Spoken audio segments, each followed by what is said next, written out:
Israel తాము చెప్పినట్టు వింటలేదు. Gaza మీద దాడులు ఆపట్లేదు.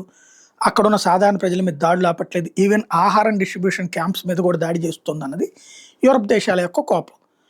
అక్కడ వాస్తవంగా ఐక్యరాజ్యసమితి ఇచ్చిన నివేదిక ఏంటి? వచ్చిన భోజనాలను కూడా వాళ్ళు కొట్టుకుపోతున్నారు. తీవ్రవాదులు కొట్టుకుపోతున్నారు. పాలస్తీనా హమాస్ తీవ్రవాదులు కొట్టుకుపోతున్నారు. మూడొంతులు వాళ్ళే తినేస్తున్నారు. అలాంటప్పుడు వాళ్ళ మీద దాడులు చేస్తున్నారని ఇజ్రాయెల్ చెప్తుంది. అది ఒప్పుకోరు వీళ్ళు. అవునా, వాళ్ళు తీసుకెళ్ళచ్చు. వాళ్ళతో పాటు సాధారణ పౌరులు కూడా ఉన్నారు కదా, వాళ్ళు కూడా చచ్చిపోతున్నారు కదా. సాధారణ పౌరులను వాళ్ళు మానవ కవచాలుగా వాడుకుంటారు. ఏం చేయమంటారు అంటే ఇజ్రాయెల్, నువ్వు ఆగిపోంటారు. ఆగిపోతే అదే దాన్ని అడ్డం పెట్టుకునే కదా వాళ్ళు వచ్చి చేసేది.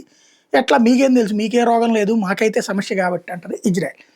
అందుకని ఇజ్రాయెల్ని భయపెట్టడం కోసం అని చెప్పేసి హమాస్ తీవ్రవాదుల చేత నడుపబడుతున్నటువంటి పాలస్తీనాను ఒక దేశంగా గుర్తించేసినవి ఆస్ట్రేలియా కావచ్చు, అదే సందర్భంలో బ్రిటన్ కావచ్చు, టోటల్గా 3 దేశాలు కలిసి గుర్తించేసినటువంటి నేపథ్యంలో ఇజ్రాయెల్ ఒక కీలకమైనటువంటి రివర్స్ గేర్ నడుపుతోంది.